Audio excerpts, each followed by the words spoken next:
Hi everyone and welcome to this video review of the EVGA Supernova 750 G3. It's a 750 watts power supply and certified 80 plus gold, which means it's around 90% efficient. This PSU offers whisper silent mode, which means that with the flippers of a switch you can just turn off the fan and it will turn on automatically just when the temperature requires it. So it's really quiet.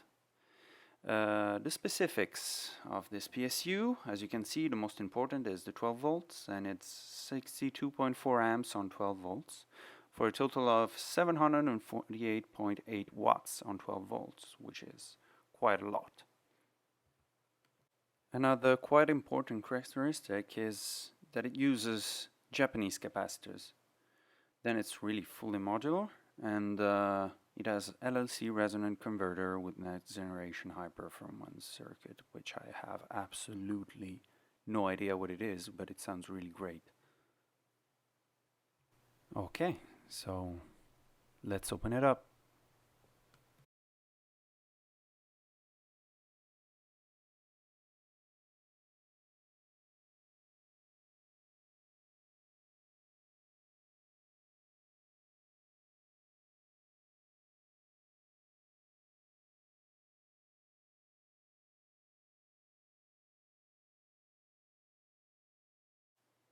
You can immediately see the quality of the packaging.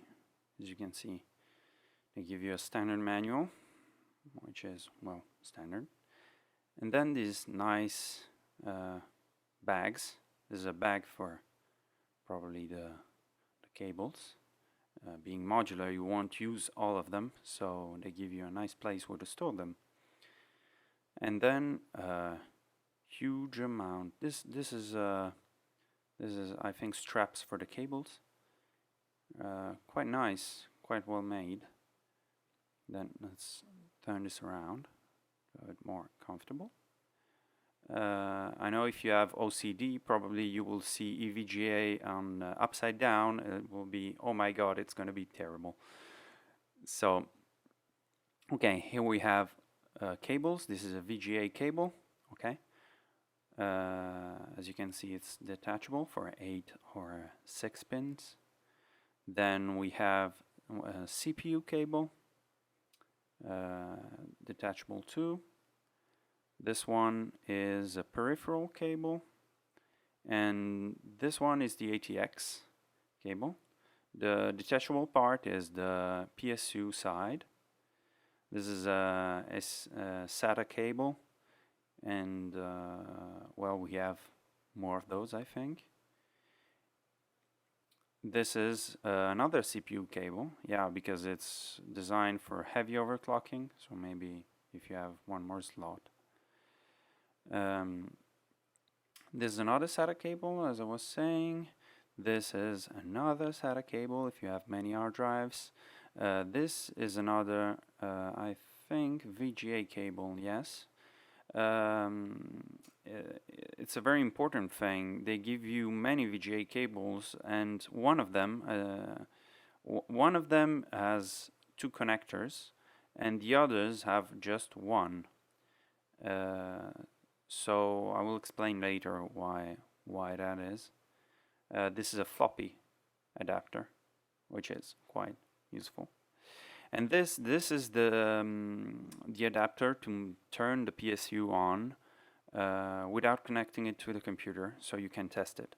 This is really useful to test the PSU before connecting it to the computer, so you may find defects and just before connecting it, so you won't risk burning up your CPU or your motherboard. In any case, it's pretty well made for being, you know, a very cheap gadget. I can say they really give you lots of stuff with this PSU. Okay, let's unbox the PSU. As you can see, it's really well packaged with foam protections, and it has an independent bag which is not actually cheap. It's well made. It's pretty solid too. So I think I'll just keep this one. There's also, you know, a strap. It's not like glued or anything. And here's the PSU. Okay, so as you can see, it really looks high quality. This is the specifics. Some stickers and specifics on the other side too. The fan is really well made, and the board inside really looks quality compared to my old PSU. You can see the switch. This is the switch for the echo mode, the silent mode. Just flip of a switch and it goes silent. Super silent, let's say.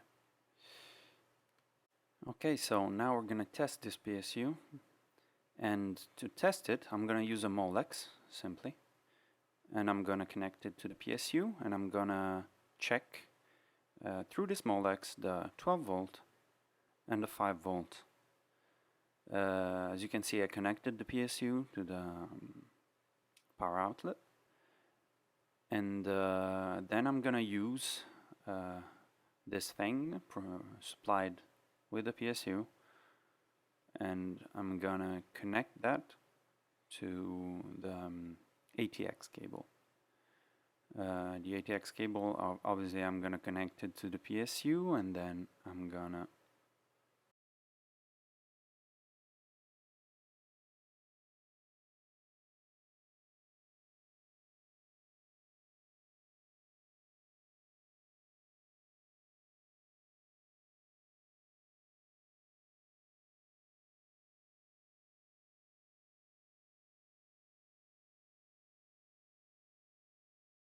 okay, let's connect the adapter.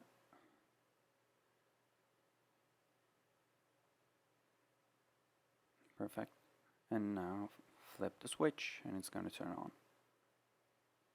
Okay, it's really very quiet. At least compared to my last one, it's really quiet. Fan is turning. And so now I'm gonna use my multimeter to check the voltage, and the cables are completely black, so I cannot tell which one is going to be 12 and which one is going to be 5, but if I remember correctly, usually the red and yellow cables are on the opposites, so I'm going to put the positive on that pin, and the negative is surely in the middle, so it's going to be both of these two are going to be negative. So this one is 5 volts, and as you can see, 5.0304 volts, which is perfect. Now I'm going to put the positive on the other side, and it's going to give me the 12 volt reading, which is 12.19, which is perfect too. I'm going to test this PSU under load at the end of this video.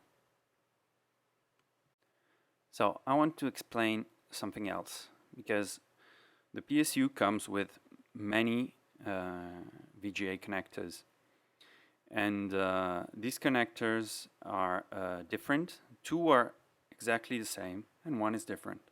Okay, so you can see it's splittable. You have 8-pin connector to a 6 or 8-pin connector, and the 8-pin goes into the PSU side, and the other side goes to the graphic card. So what's really important is that you use what's really important for graphic card these days is that they have 2 slots. They have 2 slots for power, and one is usually 8 pins and the other is 6. So you have to plug them in 2 different rails, so in 2 different slots in the PSU. Why? To distribute the load of the graphic card in a even way, because if not, you may overwhelm a rail and may not perform that good. So it's better if you balance the load by using two different connectors, and that's why they give you more than one. Okay, here the PSU is installed in the computer. My setup is an Intel Core i7, 16 gigabytes of RAM, and an XFX RX 590 Fat Boy. It's a very power hungry card. So what was the issue I was having? The issue I was having was that my computer, well, more specifically my graphic card, kept shutting down in intense gaming situations, or while using face swap or other graphically intense applications, and it was turning off because of a voltage drop. Let's say voltage variation, because the reason of the shutdown was the throttling of the video card. Because in intense gaming situations, these video cards tend to throttle a lot, and the voltage was fluctuating. As you can see, the voltage of this PSU is very stable in idle, around 12.2 volts. And we're going to test with OCCT if the voltage remains stable. OCCT is a very nice application because it gives you the power test option, which will put the PSU under heavy load by putting the graphic card and CPU in stress test.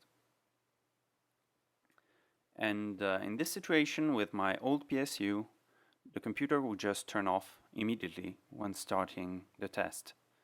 It would not even last a second. It would just turn off.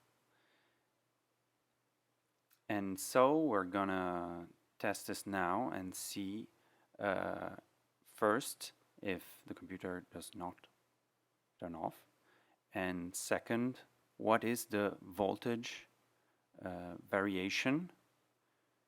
And remember, now it's 12.2 volts in idle, so we're going to start the test.